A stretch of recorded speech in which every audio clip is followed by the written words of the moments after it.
Assalamualaikum dan salam satu Malaysia kepada anda semua penonton-penonton, sama ada yang traders, yang bukan traders, yang baru nak cuba, yang dah lama cuba. Pada malam ini, hari ini adalah 17 Jun, jam lebih kurang 10.21 malam. Okey, saya akan menunjukkan pada malam ini tanpa membuang masa. Saya akan menunjukkan pada malam ini satu lagi strategi, iaitu strategi di dalam binary option. Tak kisahlah anda menggunakan platform Olim Trade, IQ option, pocket option dan macam-macam lagi lah dekat luar sana tu. Okey, kita menggunakan candle Japanese candlestick. Okey, Japanese candlestick 1 minit, dan kita menggunakan garisan ataupun moving average, exponential moving average EMA setting 31. Caranya seperti biasa, apabila dia melepasi dari atas ke bawah, kita akan trade antara 1 hingga 2 minit. Apabila dia melepasi daripada bawah ke atas, kita akan trade 1 hingga 2 minit juga. Okey, di akaun saya ini, di demo saya ini ada 142711. Okey, seperti biasa di Excel sheet saya di sini 142711. Pada malam ini seperti biasa juga kita akan target $50. Okey. So opening saya sini, okey, 142711. Okey, sama 142711. Target kita 142761, iaitu kita nak tengok boleh tak kita buat malam ni $50. Okey, kita tak tahu berapa lama ambil masa. So ini berbalik kepada soalan pada pagi tadi waktu saya waktu PKP ni sekali-sekala je lah ke pejabat. So di pejabat saya pun ada juga 2-3 orang orang staff di office tu yang trade. Jadi mereka ini bertrading di MT4 dan MT5, bukan di binary option lah. Jadi diorang kata macam mana, boleh ke possible dalam 1-2 minit boleh buat income dan sebagainya. Saya kata binary ni lain. Okay, definitely strategi MT5, MT4 forex dengan binary ni strategi dia lebih kurang sama, tapi dia lain sikit. Sebab macam mana pun di binary option, kita punya trade ni adalah berdasarkan kemenangan ataupun win ataupun lose kita tu berdasarkan kita punya berapa lama kita di sini, berapa lama kita set untuk trading duration tu. And kalau walaupun bacaannya memang candlestick, maybe lah candlestick 1 minute ni dia akan naik, okay, tapi kita set 1 minit, ada kemungkinan dia naik, dia turun. Memang kalau ikut reading overall dia akan naik, tapi ada masa-masanya dalam 1 minit sekejap je dia akan turun. So pada masa tu kita sell. So kita walaupun overall indication dia naik, tapi ada masa-masanya dia turun sekejap tu. Masa tu yang probability kita boleh hit kita punya target tu boleh capai. So seperti biasa pada malam ini kita akan trade di semua aset-aset di dalam Olim Trade ni yang rate of return sila tengok cursor saya sekarang ni, rate of return melebihi 80%. Okey, melebihi 80%. Banyak dekat sini lebih, saya ingat tak kurang lebih 20 jenis aset yang berlainan Ada forex, ada stock, ada forex tu currency lah ada stock, ada indices, ada saya rasa komoditi pun ada sini, brand minyak.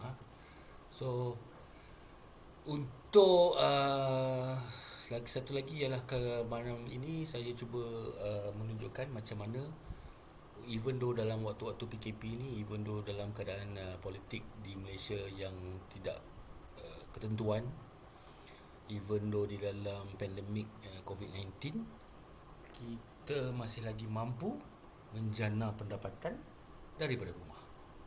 Okey, jadi sebelum kita menunggu signal-signal mana yang kita nak masuk pada malam ni,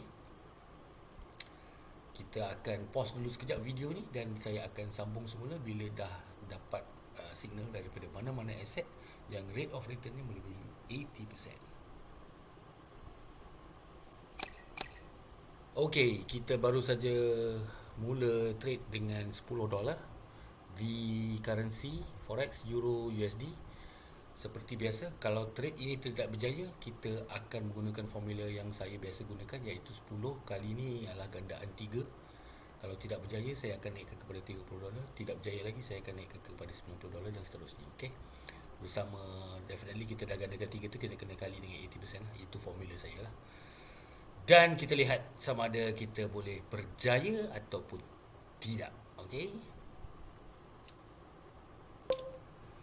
Nampaknya trade ini tidak berjaya dan saya menambahkan daripada $10 kepada $54 untuk 1 minit. Kita lihat.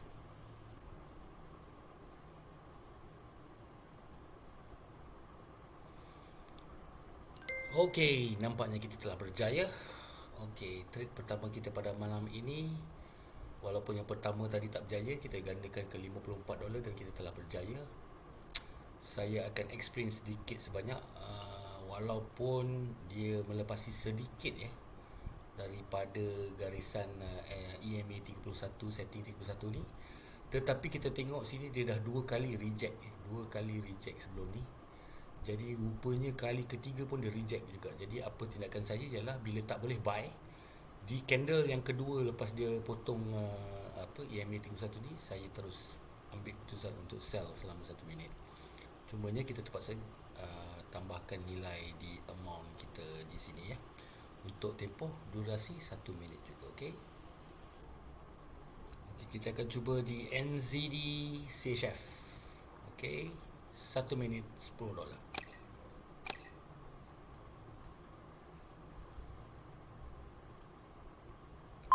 Nampaknya trading ini tidak berjaya. Kita terpaksa menaikkan kita punya wang, apa tu dia panggil, trading amount money, trading money. So kita akan tunggu aset-aset seterusnya yang cross tak spesifiknya aset NZD CHF ni yang akan cross line 31 ni. Okey. Okey, Euro USD kita cuba di $54 untuk 1 minit.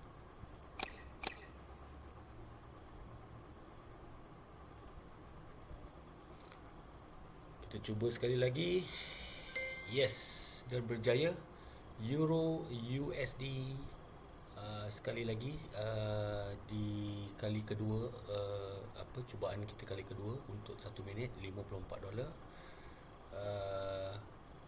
Kita telah berjaya mendapatkan $44.28. Okey. So kita tengok berapa lagi amount yang kita perlukan. Kita 142,761 kita dah pun actually hit 142,780. Okey. 142,780. 142,780. So kita tengok berapa PNL kita malam ini. PNL kita ialah closing minus opening bersamaan dengan $70 ataupun Malaysian ringgit, lebih kurang saya kalikan dengan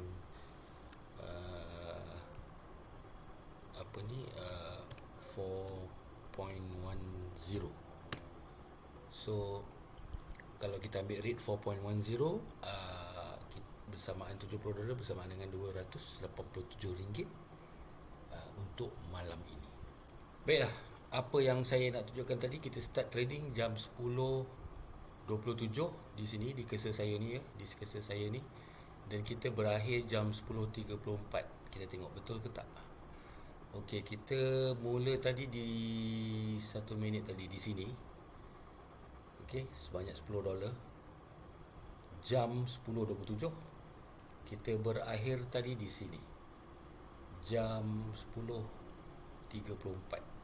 Okey. Jadi kalau kita kira berapa kali kita trade, berapa kali percubaan kita, 1, 2, 3, 4. Dua berjaya, dua berjaya, dua gagal. Maknanya 50% chances of winning. Okay, kemenangan, ratio kemenangan adalah 50%. Tapi disebabkan saya menggunakan sistem compound saya macam ni, jadi dia cepat sikit lah. Tapi tidak ada masalah untuk tuan puan yang ingin bermula dengan $1 atau 2 atau $3 pun tidak ada masalah. Cuma mungkin ambil masa sikit. So tadi masa yang kita ambil lebih kurang 10.27 sampai 10.34 malam, lebih kurang 8 minit. Jadi saya ada satu soalan di email saya dapat. Dia kata, abang, trading option ni the best pukul berapa? So dia actually jawapan saya bukanlah option ataupun tak option. Either you gunakan platform option ataupun platform MT4 or MT5. The best is pada saya lah lepas pukul 4 ataupun 5 petang, yang mana waktu tu especially kita currency forex ni semua ni dia aktif, because London market dengan New York US market semua tengah aktif, tengah diorang siang diorang baru nak mula berniaga, baru nak mula office. Jadi diorang waktunya waktu pagi untuk negara-negara di sana. Jadi saya syorkan trading the best is after 2, 3 or 4 o'clock waktu Malaysia, ataupun lepas pukul 8 malam pun boleh, 9 dan sebagainya. Kebanyakan traders yang saya tahulah, yang kawan-kawan saya yang saya kenal, yang dah lama trade, diorang lebih suka trade lebih selepas jam 2 atau 3 petang di Malaysia lah. So adakah possible untuk kita menjana pendapatan dari rumah walaupun kita tak ada modal yang besar, walaupun ada mungkin dalam account di trading account kita mungkin ada dalam $100, maknanya dalam 4 atau 500 ringgit? Boleh, insyaAllah boleh. Janji kita tahu mana nak cari opportunity dan kita tahu mana nak entry dan exit. So sebagai contoh di sini di sini saya tunjuk yang tak berjaya tadi, yang tak berjaya. Okey. NZD CHF. Saya target buy. Saya target NZD CHF tadi saya target buy lah. Okey. Di sini saya entry lebih kurang lah di sini.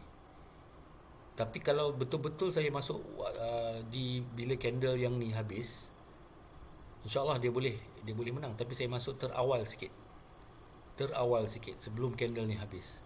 Jadi waktu dia belum habis lagi, dia terturun sekejap. Tapi time frame duration 1 minit. Jadi dia mati kat sini. Tapi kalau tengok dari segi logik, okey, bila dia pass ni dia akan naik. Memang dia akan turun balik, tapi dia naik sekejap. So apa cara dia? Okey, apa cara dia bila kalau kita dalam situasi macam ni, kita kena tengok sama ada candle yang selepas dia cross ni, kalau candle ni, okey, candle yang kedua lepas dia cross ni, hijau dia ataupun dia punya hijau lah lagi besar daripada candle ni, potential dia untuk naik ada. So kita boleh letak 2 minit untuk buy. Tapi kalau candle ni, contohnya macam ni lah, mungkin yang ni tak silap saya kalau yang ni, okey, yang ni, walaupun kita sell dia sebab dia dah cross, tapi dia buy sekejap, kita boleh letak juga sell untuk 1 atau 2 minit lagi. Maknanya dah sell $10, sell pertama ni tak berjaya, kita sell lagi sekali untuk 1 atau 2 minit lagi sekali. Selalunya dia akan turun. Memang tidak ada promise guarantee yang dia akan turun atau dia akan naik. Tapi itulah kebiasaannya yang berlaku. Setelah saya pun dah tengok chart ni banyak kali, lebih kurangnya macam tu. Sebab itulah nama dia binary. Binary is not really momentum. Yalah, momentum market tu momentum, tapi dia ada interpretationnya ialah momentum versus time duration. Itu beza dia antara MT4, MT5 punya sistem dengan binary option. Sebab binary option ni by duration. Macam saya cakap tadi lah, walaupun katalah saya letak sini, ini contoh saya letak sini, ini saya letak sini pada saya SMA, okey lah, kita letak sini 200. dalam time frame 1 minit, SMA 200 ni dia boleh menunjukkan kita overall market tengah jatuh ataupun market tengah naik. Sebab bila dia duduk bawah 200 moving average, kita boleh assume market tengah turun. Tapi bila dia naik lebih daripada 200 line ni, moving average 200 ni, dia market tengah nak climb balik, nak naik balik. Tapi macam saya cakap lah, dalam binary ni dia lain sikit. Sebab antara candle hijau dia mesti ada candle merah, dan antara candle merah dia ada candle hijau. Itu yang selalu berlaku. Jadi kita ambil kesempatan kat binary, ambil kesempatan dekat moment tu. Ini perkataan yang betul lah, moment. Binary trading option ni is about the moment. Maknanya kalau moment tu memang kena ngam, memang kita punya trade tu kita win lah. So saya sedikit sebanyak ini untuk anda semua di luar sana yang tak ada pengetahuan tinggi sangat mengenai teknikal, yang ingin trade secara yang mudah difahami, yang mudah dihafal. Ini antara salah satu cara lah yang saya pakai. Sebab saya boleh bukan kata garanti, tapi saya selalunya saya tengok, kalau kali percubaan pertama gagal, kedua gagal, ketiga tu selalunya insyaAllah mesti menang. Percubaan ketiga tu selalunya menang. So untuk pada malam ini saya telah tunjukkan kepada anda bagaimana cara untuk mendapatkan $50 lah. Sebab saya start dengan $10 tadi kan. So memang possibility dia memang possible lah. Kalau tanya saya, memang possible. Macam mana pun, kenapa saya berani cakap possible, stock, saham ke, forex ke, indices ke, apa saja pun, asalkan dia ada candlestick macam ni, dia akan naik, okey, dia akan turun, naik turun, naik turun. Dia akan naik turun, naik turun, naik turun. Kita nak faham ialah bila, yang paling penting ialah macam mana kita nak tahu bila masa dia potential dia nak naik, dan bila masa pula potential dia nak turun. Yang tu pada saya yang penting lah. So saya perkirakan setakat itu saja video saya pada kali ini, episod kali ini. So selamat bertrading. Jangan risau, jangan gusar, walaupun kita dalam keadaan pandemik, PKP dan sebagainya. InsyaAllah kita boleh cari lagi income melalui penjanaan income secara online. Tak kisahlah trading ke, jual barang ke, apa ke, boleh lagi insyaAllah, tapi kena ada usaha. So pesanan saya, jaga SOP, jaga penjarakan sosial, jangan berkumpul ramai-ramai, jangan sembang rapat-rapat. Okey, jaga diri anda semua. Okey, assalamualaikum.